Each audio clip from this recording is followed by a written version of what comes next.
espero yo, y así va a ser diálogo entre nosotros. Quiero también agradecer a los colegas que están aquí y cuyas ideas y consejos van a ser útiles para los trabajos que yo hago. Voy a presentar dos temas.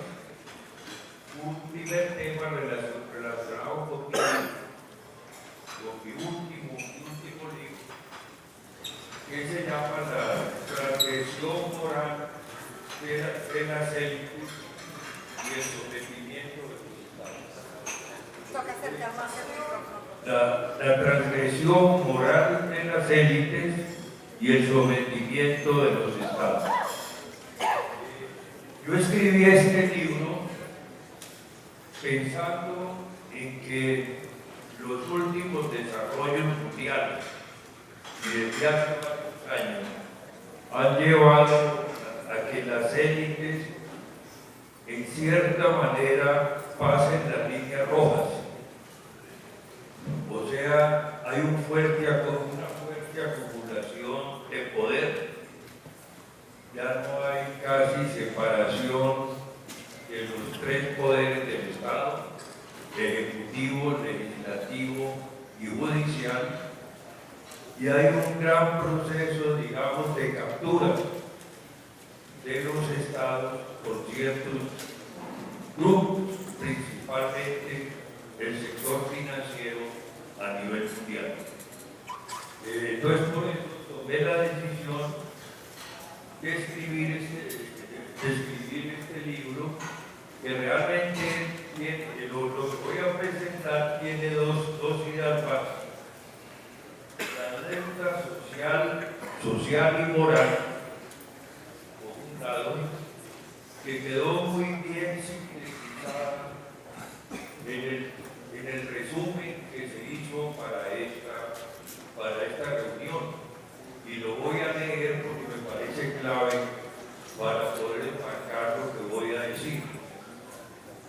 Entonces dice: la Confederación luchará por el establecimiento de políticas para preservar el medio ambiente, la erradicación de la tercerización laboral, la defensa de los derechos humanos, el trabajo decente, la erradicación del trabajo infantil y, sobre todo, propiciar un modelo alternativo de desarrollo, que es lo que estamos requiriendo a nivel mundial, para que se pueda evitar los abusos contra los migrantes y propiciar políticas para pagar la deuda social y económica. Yo creo que esos son temas realmente fundamentales que se están necesitando a nivel internacional, y además celebro que arriba diga sindicalismo de valores. Realmente me parece eso fundamental, porque el único valor que vemos hoy a nivel internacional es el valor del dinero y de la acumulación de poder político.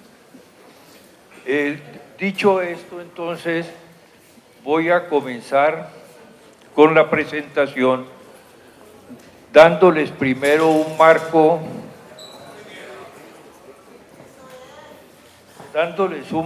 macroeconómico, pues de unos 3 o 4 temas claves que van a definir los próximos 10 años del desarrollo de América Latina y de los países.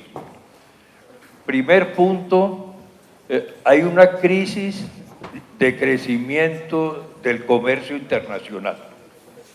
O sea, el comercio internacional crece en forma débil. José Antonio Campo, en sus estudios sobre comercio, dice que no va a crecer más del 2%, que es a lo que ha venido creciendo.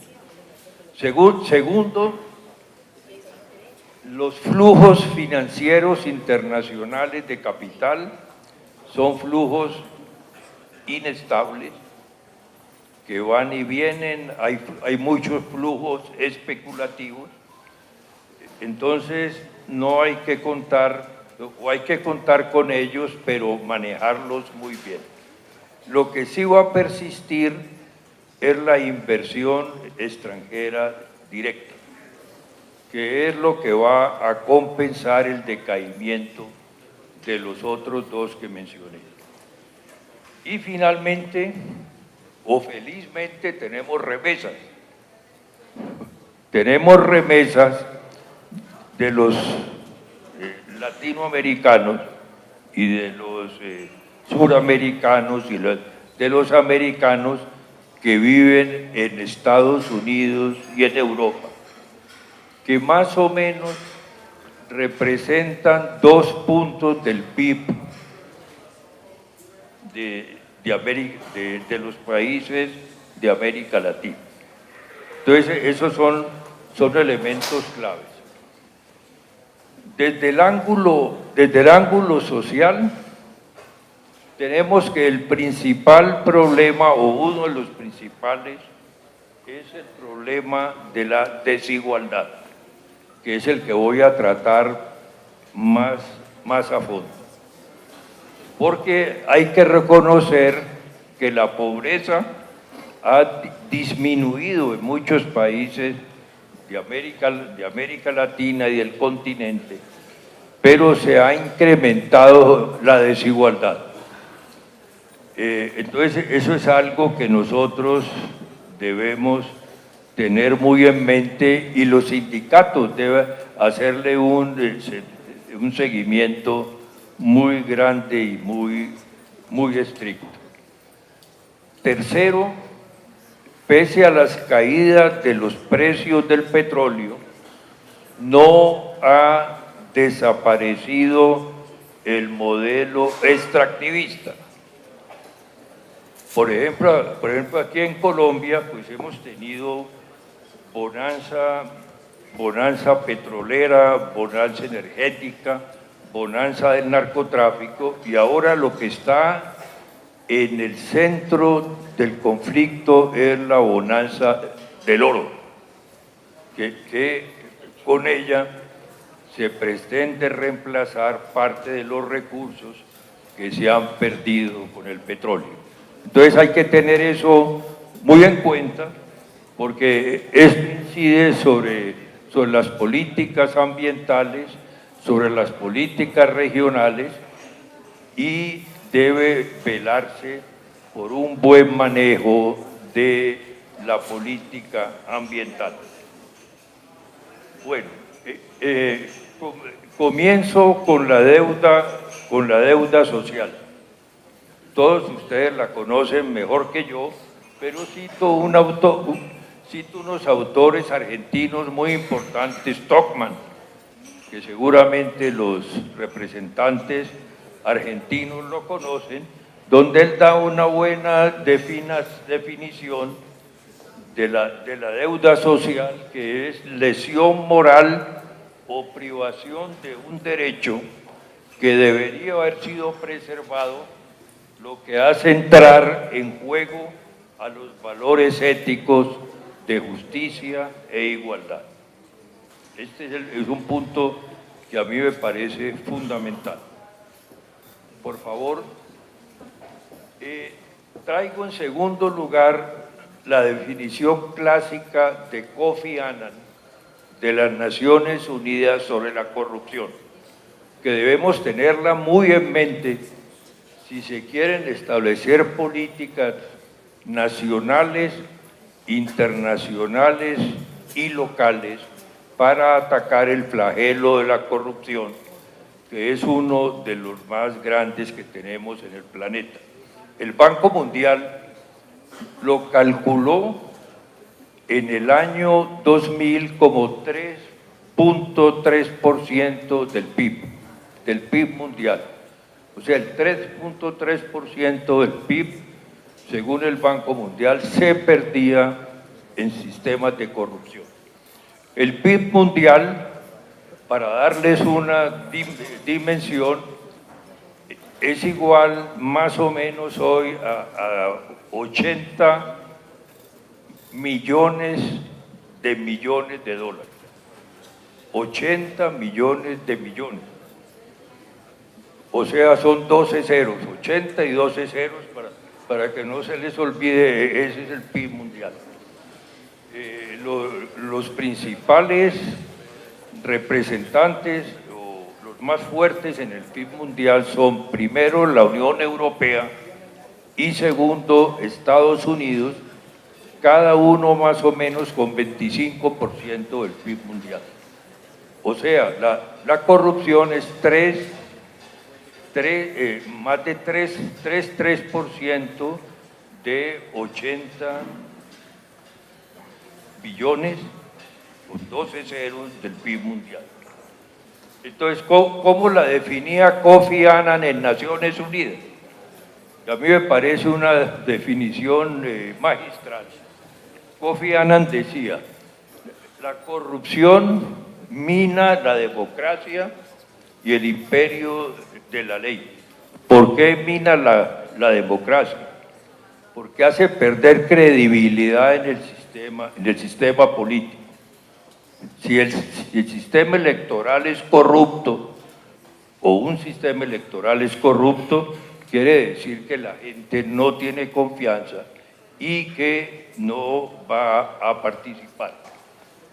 Y el imperio de la ley, pues porque no se aplica la ley. La ley se aplica en muchos casos, como se dice en Colombia, para los de Ruanda, pero no en igualdad de condiciones. Lleva a violaciones de los derechos humanos, pues porque se está aplicando, porque hay sistemas de corrupción, distorsiona los mercados. Por ejemplo, abajo, ustedes encuentran un dato que es fundamental, y espero que no lo olviden, de Pak Kun-mo, que dice que estudia la relación entre corrupción y crecimiento. Y él dice que un incremento del 1% en los niveles de corrupción reduce la tasa de crecimiento del PIB en 0,72%. O sea, la corrupción no pasa con impunidad, tiene un costo en materia de crecimiento. Cuando uno habla de crecimiento está hablando del empleo, básicamente, está hablando de la política social. Entonces, la corrupción tiene un impacto muy negativo sobre el crecimiento. Erosiona la calidad de vida y permite florecer el crimen organizado, algo fundamental, ¿no? Problema muy grave que hemos tenido aquí en Colombia, que felizmente se está sobrepasando con el narcotráfico. Entonces se crean redes criminales que se van expandiendo y propagando. La corrupción afecta desproporcionadamente a los pobres porque desvía fondos públicos destinados al desarrollo, mina la capacidad de los gobiernos a proveer servicios básicos, alimentando la desigualdad y la injusticia y desestimulando la inversión y la ayuda externa. ¿Por qué se desestimula la inversión? Pues porque un inversionista no va a invertir en un país corrupto, porque su inversión corre riesgos muy altos y le cuesta más que si invirtiera en un país que no es corrupto. Y la ayuda internacional. Bueno, más adelante yo les voy a presentar los datos de cooperación internacional, donde ustedes pueden ver que la cooperación internacional está disminuyendo o ha disminuido dramáticamente en general, aún en los países más pobres.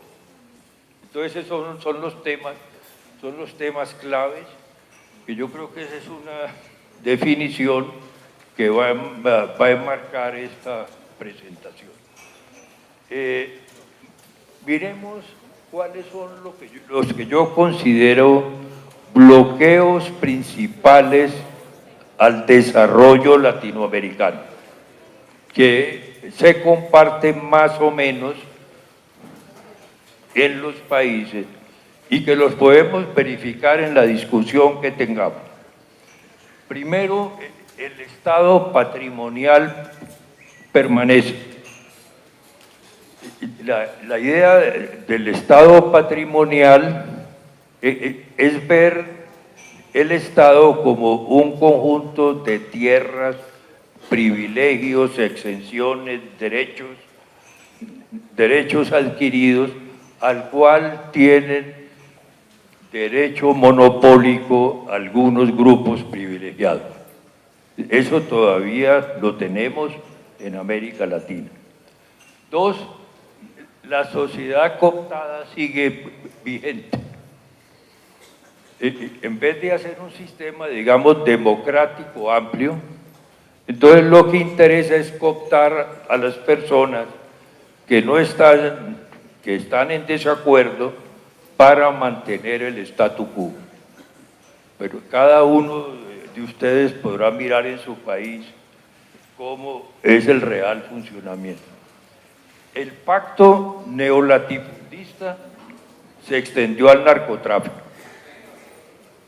O sea, los narcotraficantes han estado comprando en muchos países importantes extensiones de tierra, pero no solamente ellos, países muy ricos con excedentes financieros están comprando esas tierras. La ambigüedad entre lo público y lo privado. Yo creo que ese es un punto fundamental. O sea, nuestra América Latina queda difícil entender qué es público y qué es privado, ¿no? Por la captura misma del poder de los estados. La politización de la justicia, la impunidad y la cultura de violar la ley. Yo he visto varios países de América Latina que dicen que tienen tasas de impunidad superiores al 90%. Bueno, eso es un problema muy serio. La extensión de la aristocracia hereditaria. Cada vez más encontramos casos en que el poder se va reproduciendo y retransmitiendo como un sistema aristocrático, sin que puedan entrar personas nuevas al manejo del Estado. La desigualdad social extrema, este es un punto fundamental, la desigualdad social que tenemos que en muchos países de América Latina es la más elevada que hay en el planeta. Y finalmente, el gerencialismo sin innovación tecnológica y del conocimiento. Tenemos muchas facultades de MBA, de máster en business, en administración, pero nosotros tenemos pocas patentes por 100.000 habitantes. Es decir, digamos, el desarrollo tecnológico y el conocimiento se mide principalmente por el número de patentes por 100.000 habitantes. Entonces, ese es un punto fundamental para mirar cuáles son los cuellos de botella que hay que superar. Por favor. Bueno, entonces yo les he preparado este cuadro, que está en el libro mío, donde muestro el caso de Colombia Y es que el poder gira en torno del control de la tierra y del control de las bonanzas de los commodities, de las bonanzas petrolera, minera, narcotráfico, del oro. Toda la lucha política se da para controlar eso. Entonces ahí está la historia colombiana, que es eso. Esto lo podrán mirar con mayor detalle en el libro. Por favor. La corrupción no hay que verla solo como un sistema nacional. La corrupción hoy es internacional. Yo identifiqué en mi libro lo que he llamado 7 sistemas mundiales de corrupción, captura y cooptación de los estados. ¿Cuáles son esos 7 sistemas? Primer sistema, la corrupción del sistema político, que es la más clara, puesta en evidencia por Transparencia Internacional, como les voy a mostrar más adelante con los datos. Entonces, primero, corrupción del sistema político. Segundo, corrupción de la justicia. Hay un debate ahí. La justicia antes era más, había más separación de poderes, y hoy, como hay poca separación de poderes, entonces la justicia está politizada e incide, digamos, en su eficiencia y transparencia. Hay quienes han denunciado, por ejemplo aquí en Colombia, que estaba comenzando a presentarse un mercado de tutelas, donde se negociaban tutelas, se negociaban resultados de la justicia. Entonces ese es un tema realmente fundamental. Luego, la corrupción del narcotráfico y del llamado mercado de la repugnancia. El mercado de la repugnancia fue definido por un premio Nobel de Economía, Alvin Roth, que consiste en el mercado de niños, de restos humanos, de mujeres, mercados de desechos nucleares, es decir, todo tipo de mercado que puede imaginar la capacidad humana, hoy se están dando. Esto debemos tenerlo nosotros muy en claro para vigilar las políticas. El mercado de la contratación público-privada es fundamental. Por ejemplo, en Colombia la Sociedad de Ingenieros encontró que más o menos el 70% de los contratos de obras públicas tienen un solo proponente. O sea que no hay un mercado, no se escoge la propuesta más baja, y entonces ya hemos visto con el punto que sigue la contratación privada transnacional, que yo no quiero aquí profundizar en el caso de Odebrecht, que ustedes lo conocen, y que ha repartido millones de dólares a nivel de América Latina y del África para influir en las decisiones políticas de los estados y también para tener los contratos de obras públicas.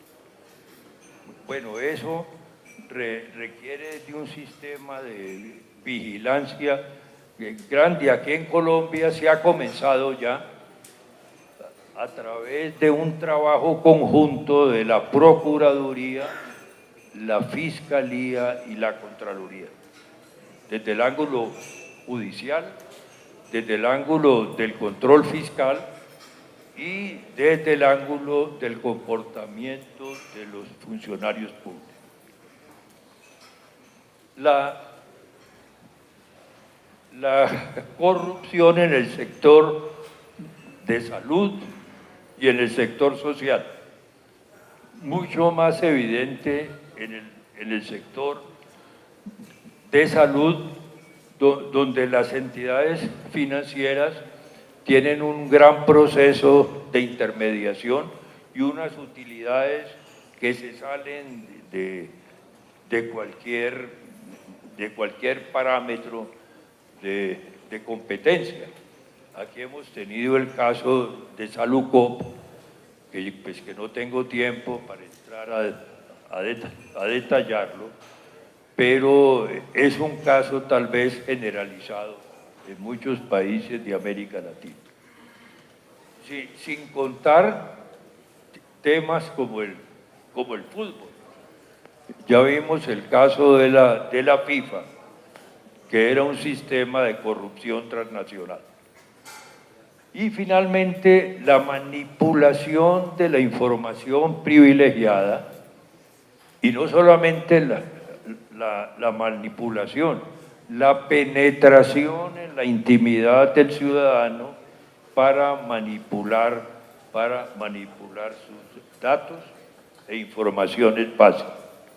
Entonces, estos son algunos de los sistemas internacionales, los que yo estudié más y los que están en mi libro he explicado en forma muy sencilla.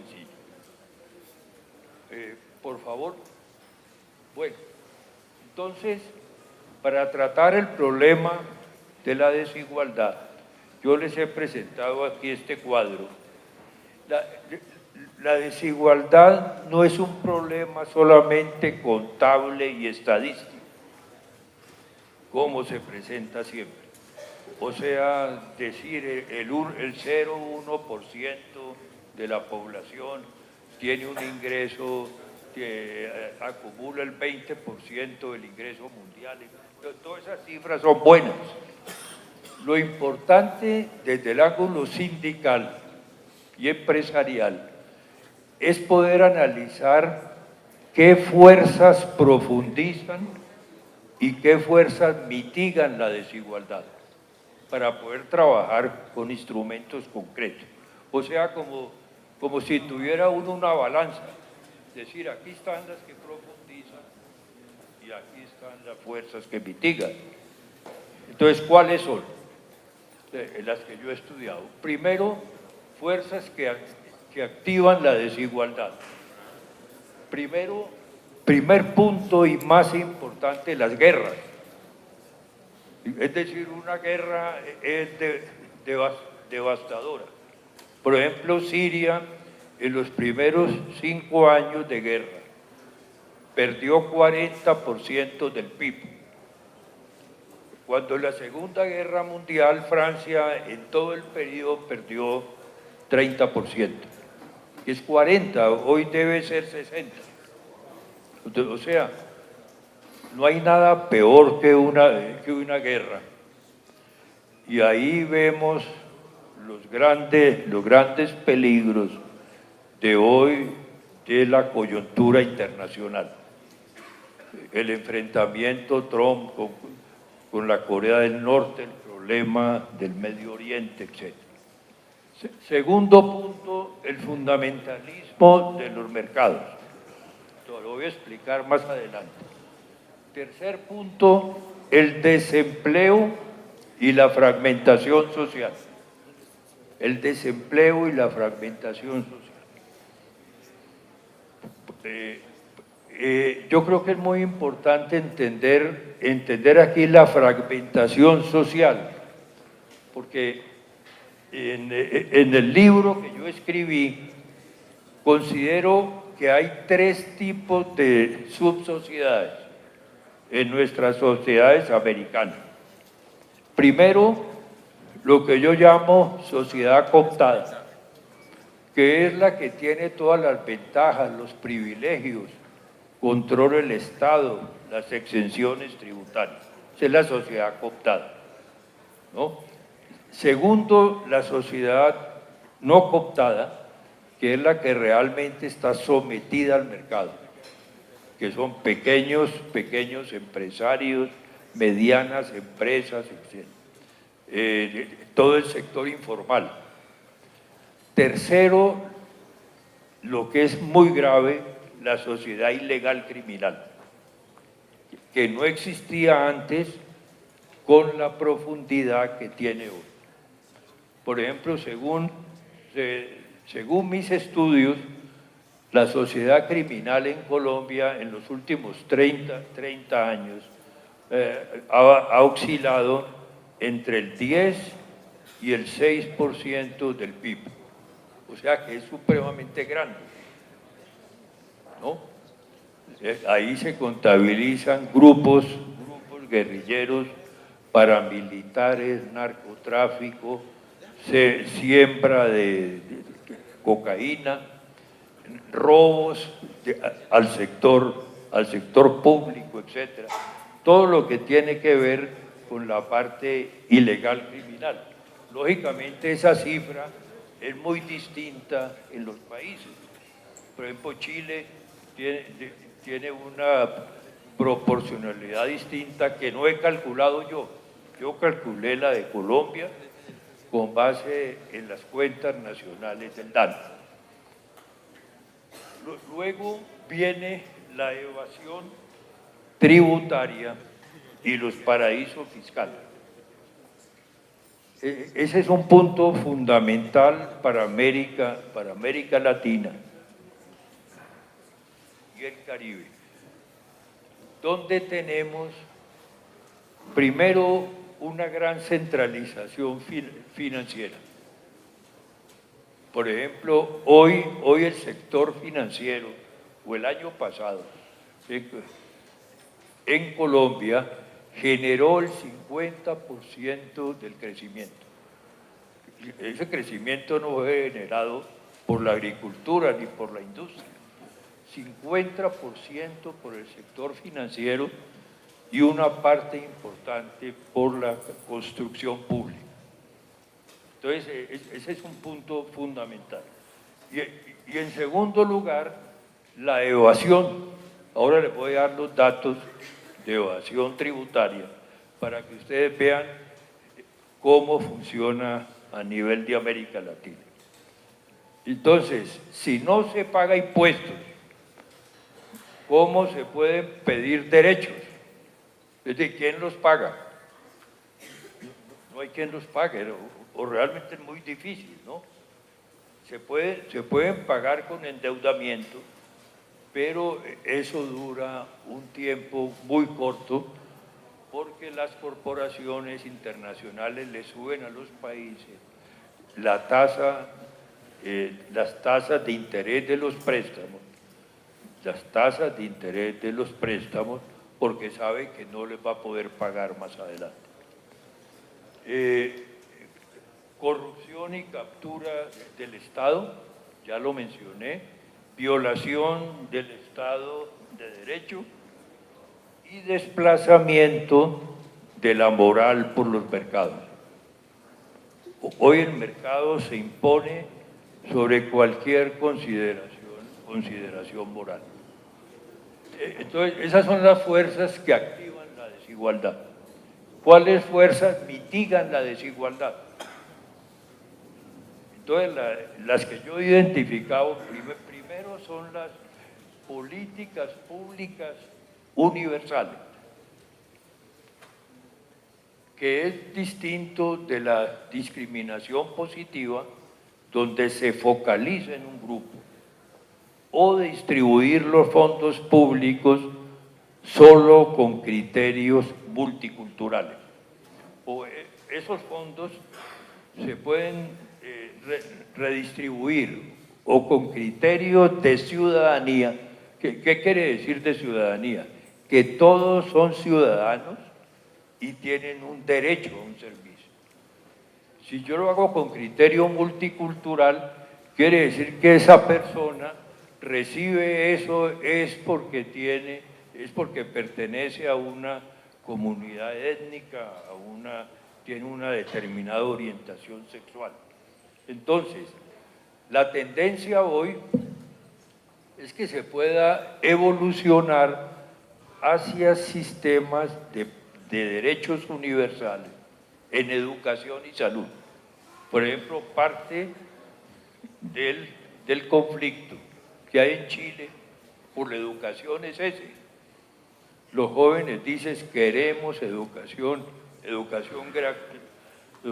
gratuita, no queremos educación porque pertenecemos a tal grupo, porque cuando se hace con criterios multiculturales o de discriminación positiva, aparecen los intermediarios políticos que pudren el sistema, que le dicen, no, es que usted tiene eso porque yo se lo conseguí.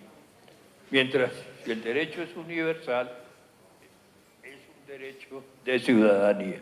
Yo creo que este punto es clave y fue la discusión que tuvo Bernie Sanders en Estados Unidos para manejar el problema de la educación, que fuera derecho universal. El segundo tema es el instinto de conservación. Toda sociedad tiene un instinto de conservación. Cuando hay un conflicto o un enfrentamiento, si no están equiparadas las fuerzas, o si una puede destruir a la otra, pues ¿qué es lo mejor? Negociar. Lo mejor es ponerse de acuerdo para llegar a una solución negociada, que es lo que se llama el instinto de conservación, que para Nietzsche fue el nacimiento de la idea de la justicia. Nacimiento de la idea de la justicia como instinto de conservación. 3, cooperación internacional.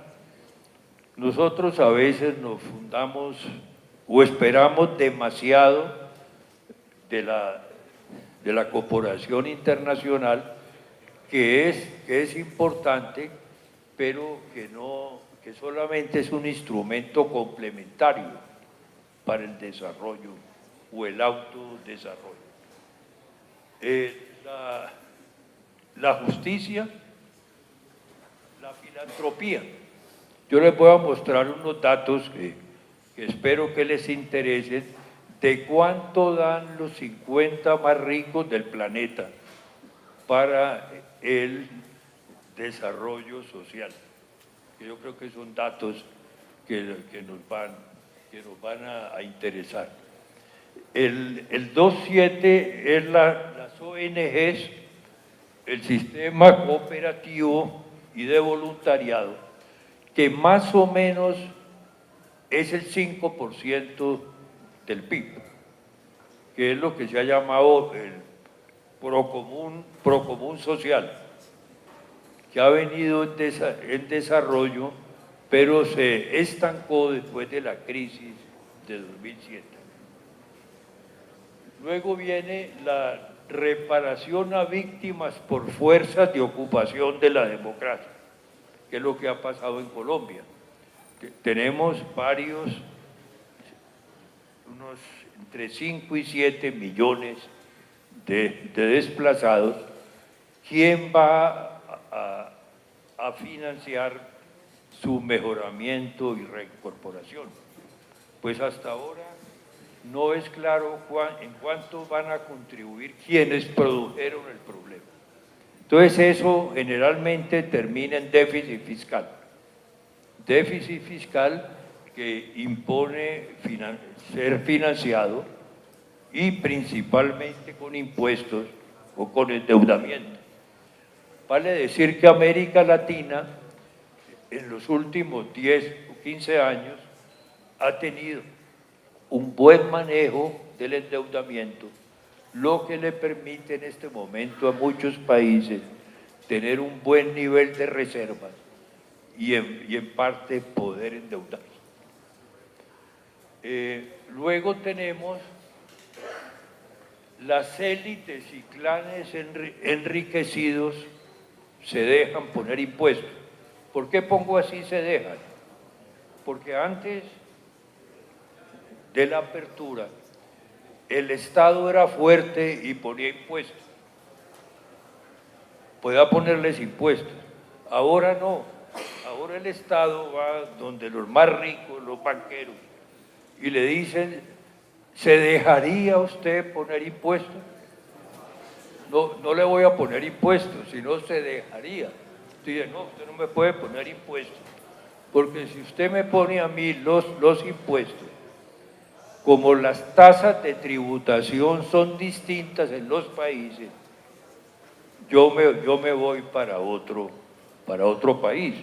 Y usted encuentra muchos empresarios, muchos, digamos, actores de cine enriquecidos que dicen, no, se van. Inclusive toman la nacionalidad de un país distinto para no pagar impuestos. Pues, ¿por qué sucede eso? Porque el comercio se globalizó más rápido que la justicia y que el sistema tributario. Si se hubiera globalizado a la misma velocidad, no pasaría eso porque habría una equiparación de los sistemas tributarios. Y el último es renacimiento de la deuda simbólica resultante de conflictos mundiales. Ustedes vieron que en el caso de la negociación de la deuda griega, surgió la reparación que Alemania se había comprometido a hacer con Grecia después de la Segunda Guerra Mundial por los daños producidos por el sistema nazi. Ha surgido también ahora en Cuba. Ahí tengo yo los datos de cuánto ha pedido Cuba y cuánto piden los que han pedido reparación a Cuba. Y también hay otra forma de reparación que está surgiendo, que son las reparaciones por los daños de los ensayos nucleares. Después del primer ensayo nuclear, en el planeta ha habido 2.300 ensayos nucleares. De esos 2.300 ensayos nucleares, más o menos entre 500 y 600 han sido en la atmósfera y los otros subterráneos. Entonces, para muchos se han producido evaluaciones de los atmosféricos y ya hay procesos de reparación. Yo anticipo que a mediano plazo va a surgir un mercado, digamos, de ese tipo de reparación, como lo planteó Grecia en su negociación. Por favor, Nicolás. Bueno, sigamos. Entonces, pues aquí están los datos, están las guerras, el caso de Siria, 320.000 muertos, 12 millones de desplazados, y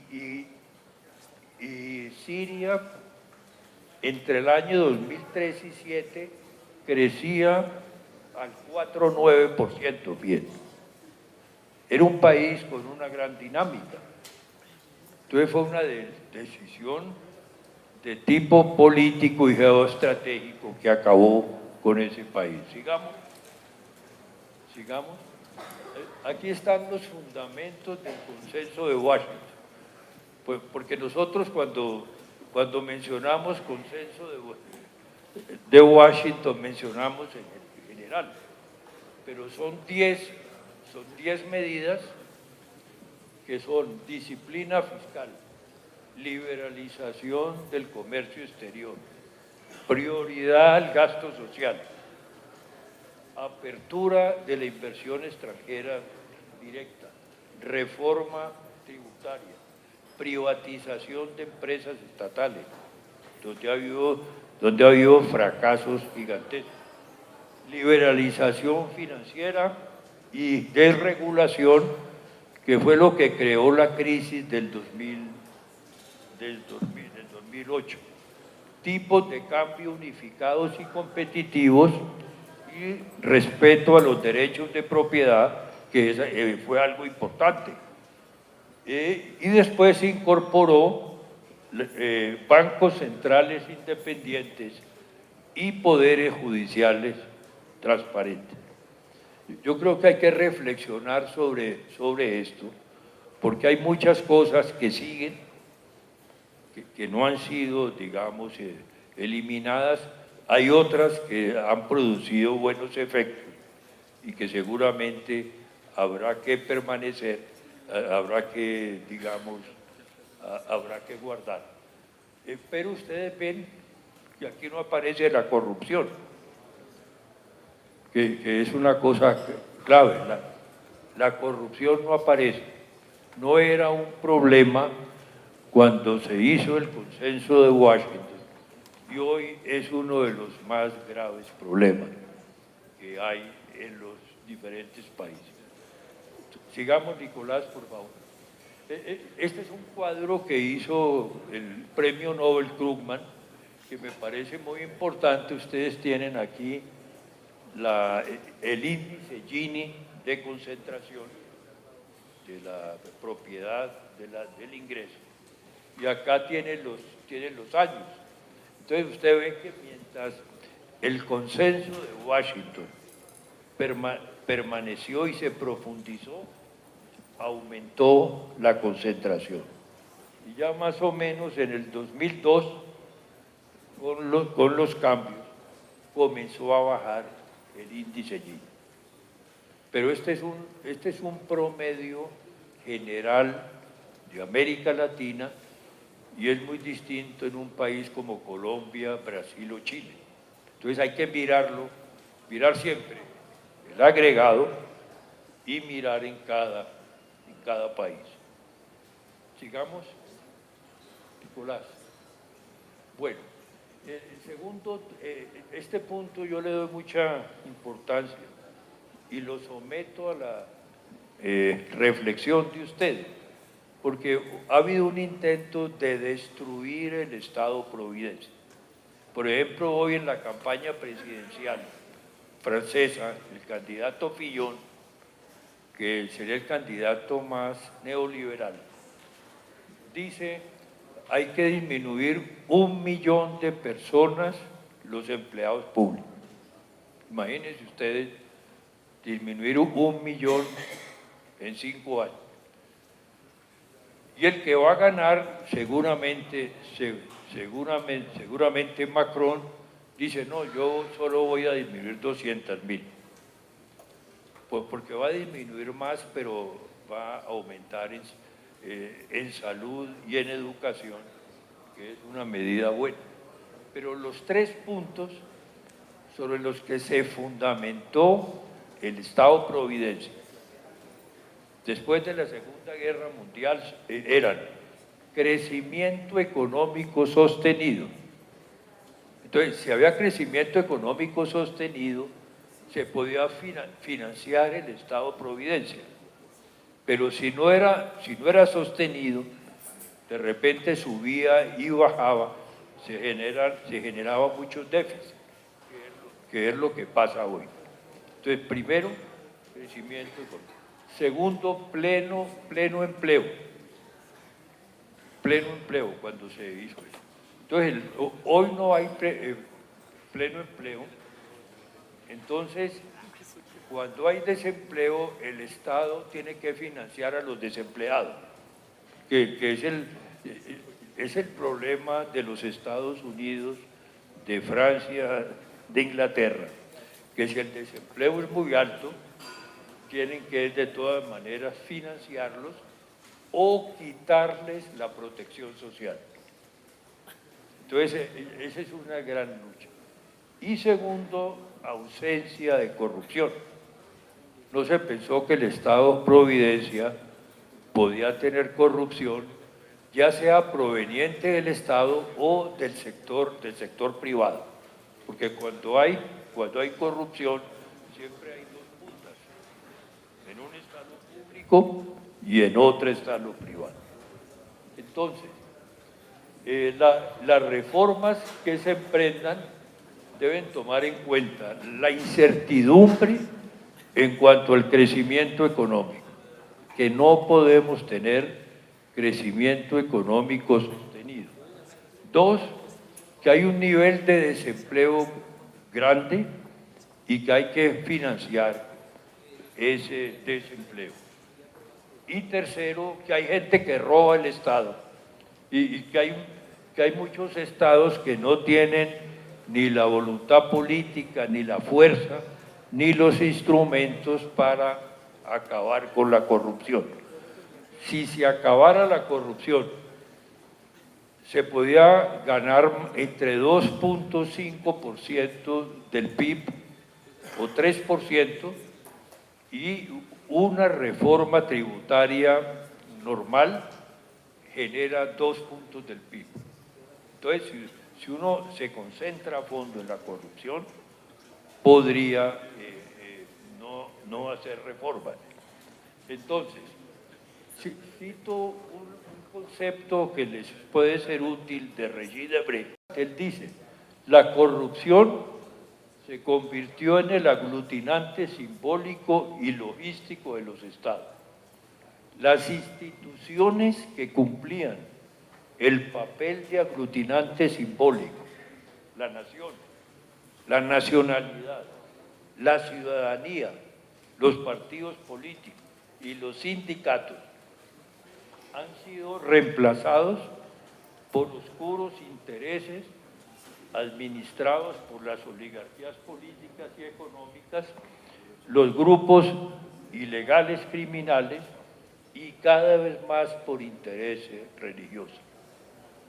Entonces yo creo que esa es una gran definición, porque antes de la caída, digamos del comunismo, había en cierta manera lucha de clases, que ahora pues sí, yo creo que ha desaparecido, pero algunos dicen que está latente, pero fue reemplazada por las luchas multiculturales y religiosas y por las luchas de centiles, o sea, el 0,01% concentra el ingreso, el patrimonio, el poder y los riesgos, que son las 4 formas de redistribución.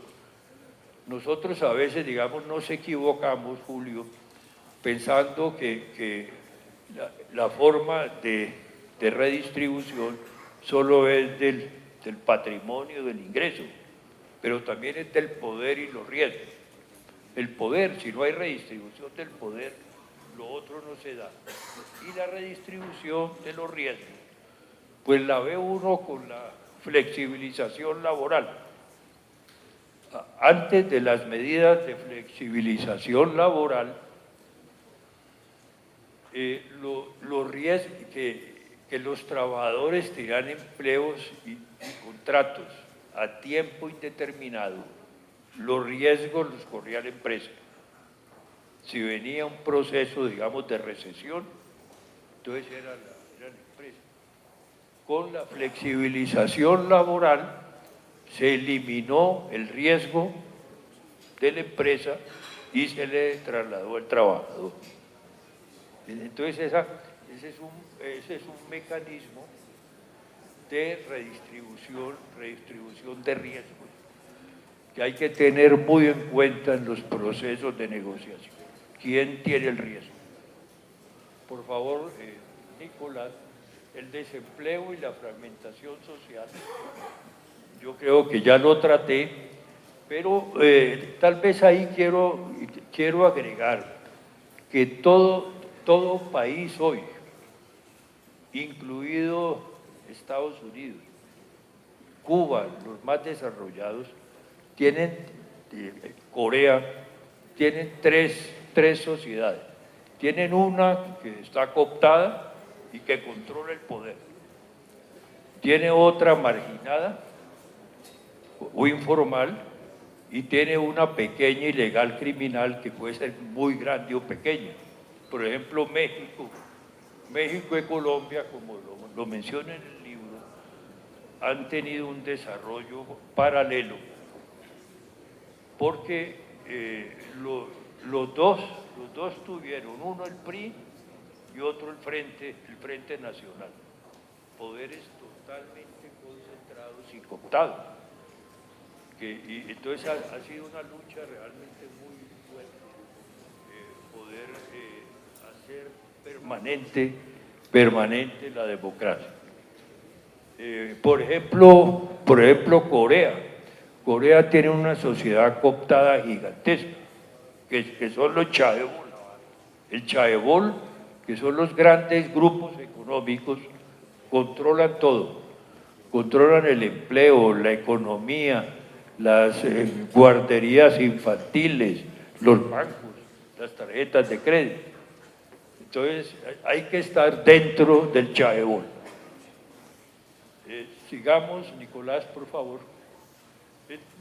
Entonces aquí, en el estudio que hice sobre Colombia, encontré que en 2010 la sociedad cooptada, que generalmente es formal, representaba 36% del PIB, la ilegal criminal el 6% y la no cooptada, incluida la informal, el 54%. Cuando uno tiene una estructura como esta, entonces uno dice, bueno, ¿quién sostiene fiscalmente una sociedad tan fragmentada? ¿Por qué? Porque la sociedad ilegal criminal no paga impuestos, pero es la que más gasto genera para combatirla. Genera un gasto grandísimo. La sociedad informal, pues no paga impuestos o paga muy pocos impuestos. Entonces, todos los impuestos tienen que concentrarse en ese 36% del ingreso, como sucede en Colombia y en otros países. Sigamos.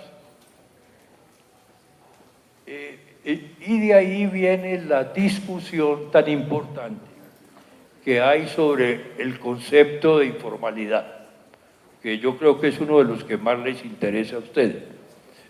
En un estudio que hizo el CEDE de la Universidad de los Andes, tomó la definición clásica, que es por tamaño de firma y ocupación, y le daba el 52%, 56 en 2001 y en 2006.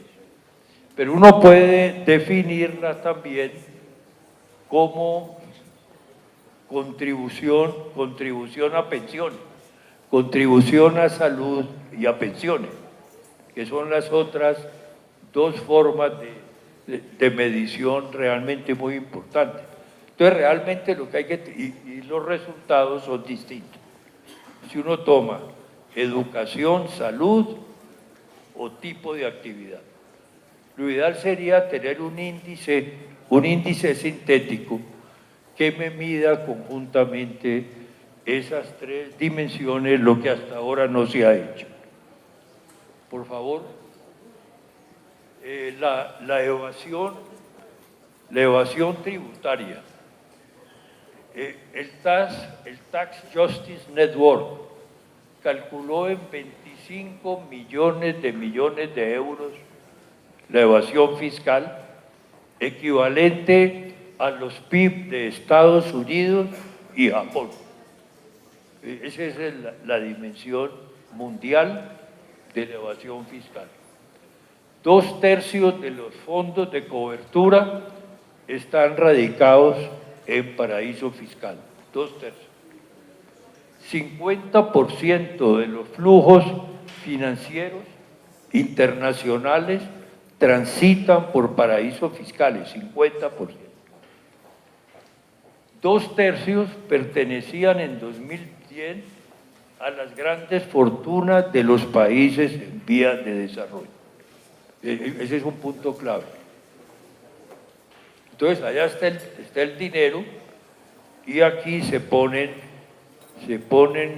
los impuestos para cerrar las brechas fiscales.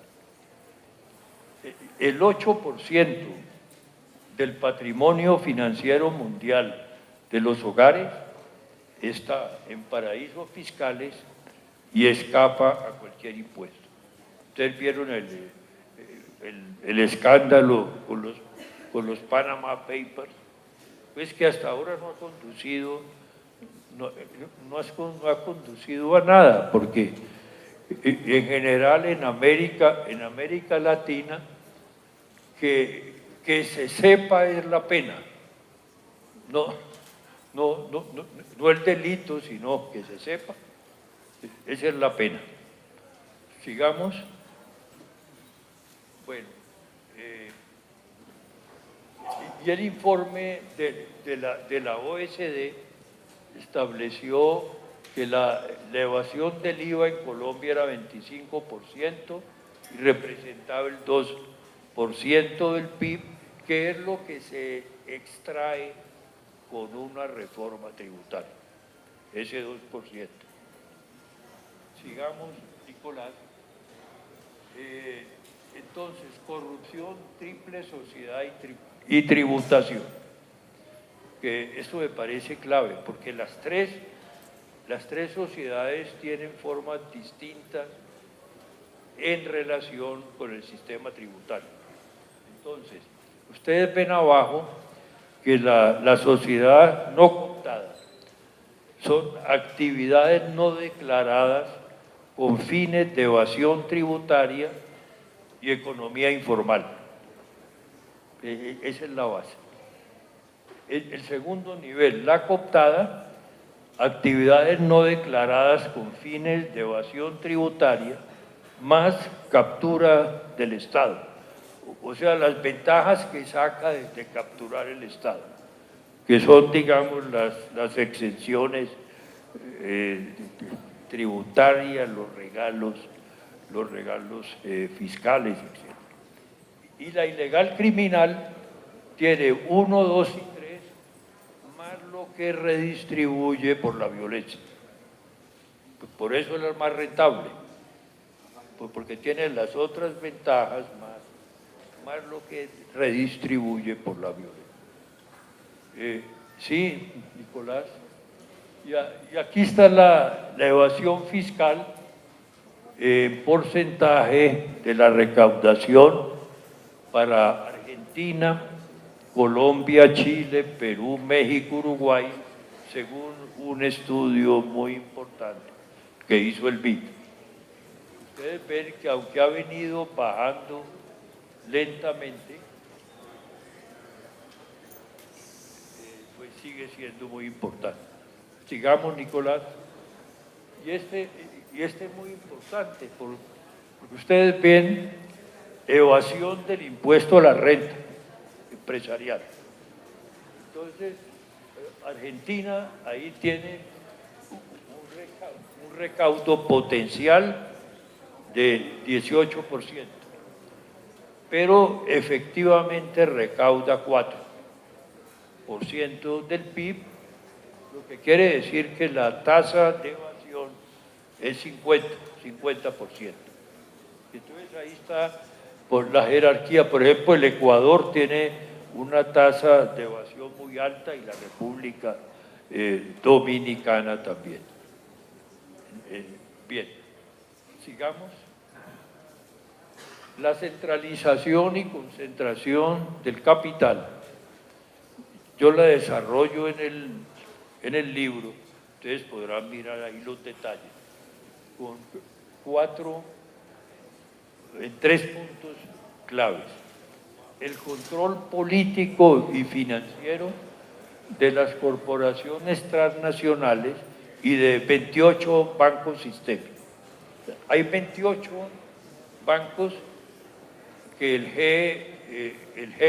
G20 definió como sistémicos cuando se presentó la crisis, que son los bancos que si no se ayudan, según ellos, pueden producir una crisis sistémica, ¿no?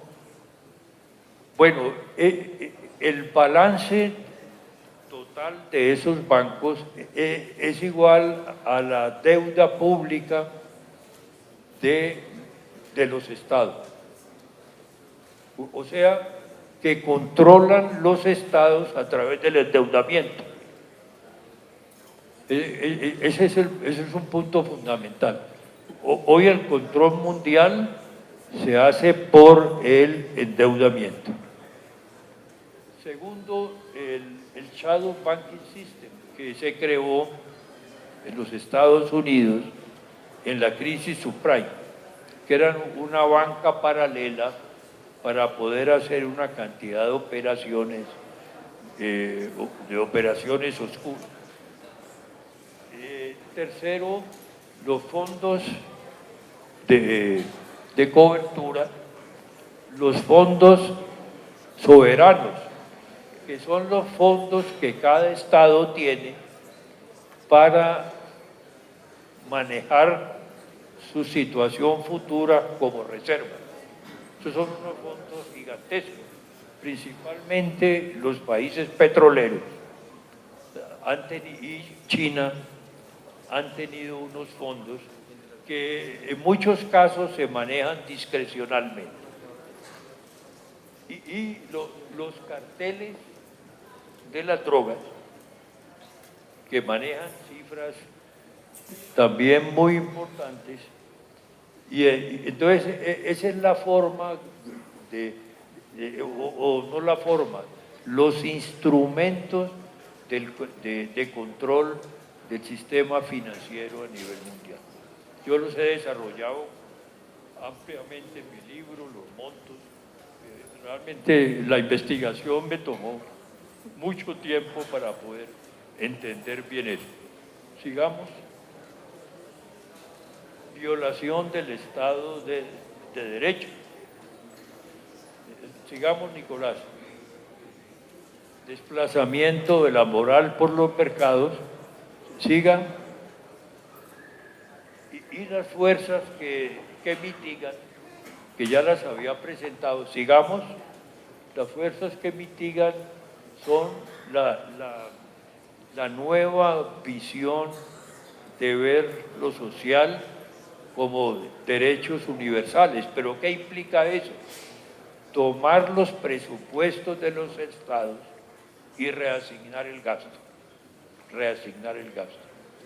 Por ejemplo, un gran economista colombiano que ya falleció, Manuel Ramírez, encontró que en Colombia, con los recursos de salud que hay, se podía prestar derechos universales hasta cierto nivel en el campo de la salud. Eso había que hacerlo con la educación. Le rogamos el favor a las personas que están en la parte de atrás incorporarse a la reunión y dejar los comentarios para que estamos interesados en escuchar al profesor que podamos captar de una mejor manera.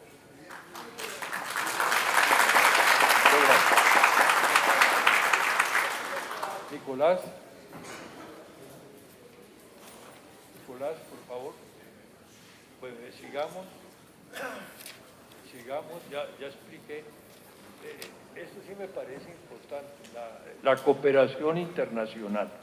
Ustedes ven que entre el 90 y el 2011 ha disminuido, ¿no? Sigamos. Por ejemplo, devuélvase.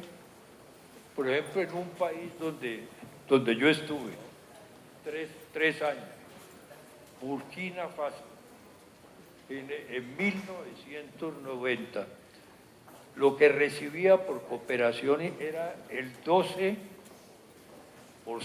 del PIB, o sea, el equivalente a toda la inversión pública. O sea, toda la inversión pública era cooperación. Y hoy ustedes pueden ver que es el 0,3%. Entonces bajó considerablemente. Entonces la cooperación internacional se concentró donde hay problemas humanitarios. Ustedes pueden ver, digamos, Burundi, 13% en 2000, Bosnia, 7% y 8%. Bueno, también en Etiopía. O sea, donde hay problemas humanitarios se concentra la cooperación internacional. Por ejemplo, en Liberia aparece 53%. ¿Por qué? Porque fue electa presidente una funcionaria del Banco Mundial. Entonces, lógicamente, eso cambió las reglas de la cooperación internacional. Bueno, continuemos. Bueno, pero entonces toda la cooperación internacional suma 135.200 millones de dólares para un año. Con base en los cálculos de Stiglitz, que la guerra de Irak costó 3.095 miles de millones de dólares. Quiere decir que son 23 años de cooperación mundial. La sola guerra de Irak costó 23 años de cooperación internacional. Y solo la guerra hasta 2008. O sea, no le hemos sumado lo que hay ahora. O sea, ve uno la debilidad de la cooperación. Sigamos. Esto es lo de igualdad de bienes fundamentales. Sigamos. Por ejemplo, esto sí quiero que lo vean, los 50 más ricos del planeta, según Forbes en 2015. Sigamos, Nicolás, que son estos. Ahí está lo que ellos aportan en toda la cuestión social a nivel mundial. Esos 50 aportaron 16.100 millones por año. O sea, el 10% de la cooperación internacional. O sea que la filantropía pues es útil, pero no va a resolver el problema social ni el problema de la desigualdad. Sigamos. Bueno, eso está explicado. Sigamos.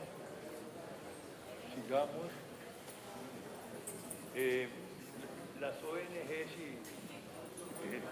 ONGs cooperativas y voluntariado se estaban convirtiendo en una organización fuerte, pero en el 2008, 3,58 del PIB, y con la crisis mundial se bajó a 1,77.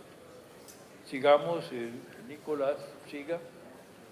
Y aquí también se puede ver, todos sumando cooperativas, ONGs, etcétera, bajó de 6 a 4%.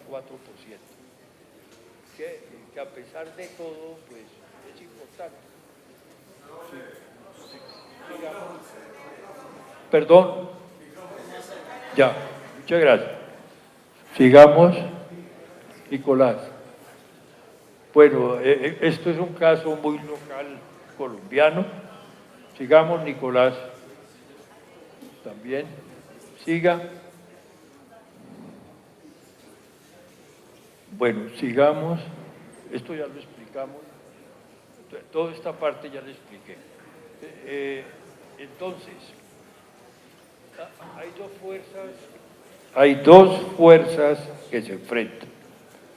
Una es aplicar el concepto de inflación objetivo, que hay que cumplir una norma objetivo de inflación, que a veces choca con el Estado social de derecho.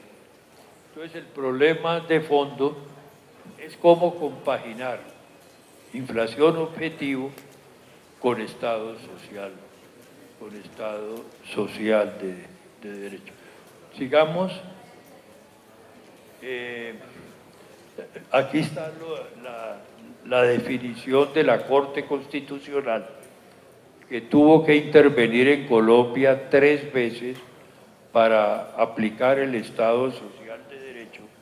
Sigamos en 3 decisiones clave: proteger los deudores del sistema FAC, inexequibilidad de la extensión del IVA a los productos básicos de la canasta y el derecho fundamental de salud.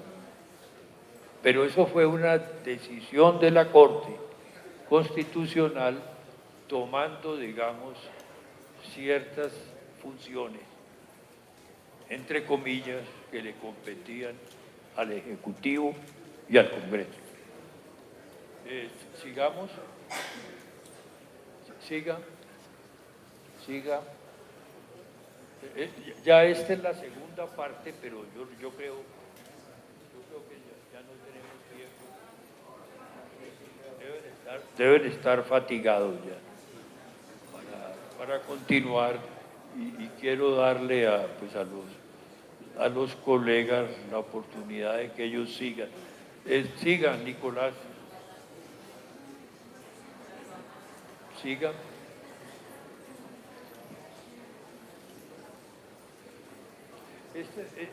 Este es importante, porque ustedes tienen a la izquierda el sistema institucional, que está definido por contratos civiles, laborales, por leyes y decretos en la mitad, y arriba la Constitución.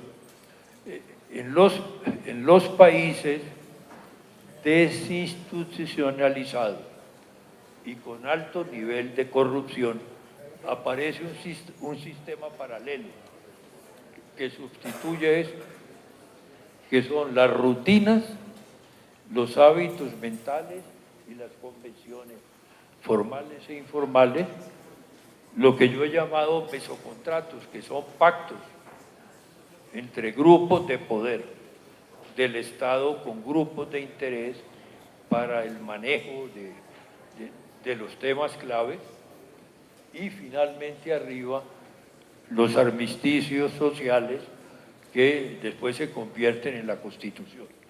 Sigamos. Y ¿cuáles son los mesocontratos? Digamos, los pactos en Colombia. Esto para estudiar Chile, México, Perú, pueden ser otros. Son el mesocontrato agrario, el mesocontrato de la vivienda y el desarrollo urbano. Por ejemplo, aprobar un estatuto de la tierra, un POT, que enriquece a unos y le quita recursos a los otros. El mesocontrato laboral, que no tengo tiempo de desarrollarlo, pero está desarrollado en el libro. El mesocontrato político clientelista, votos por ciertas ventajas.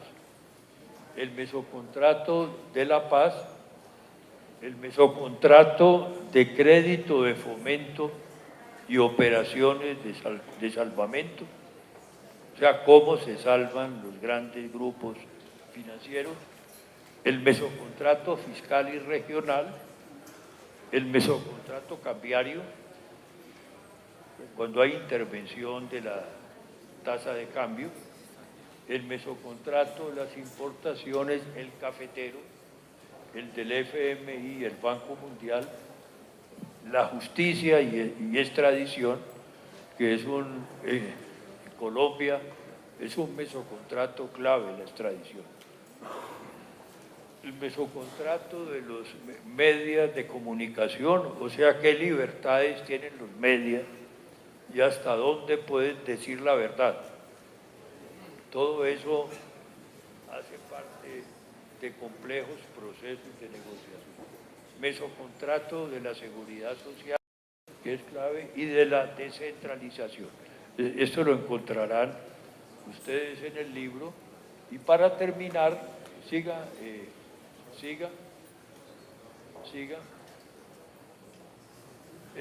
Quiero presentar este cuadro que muestra el origen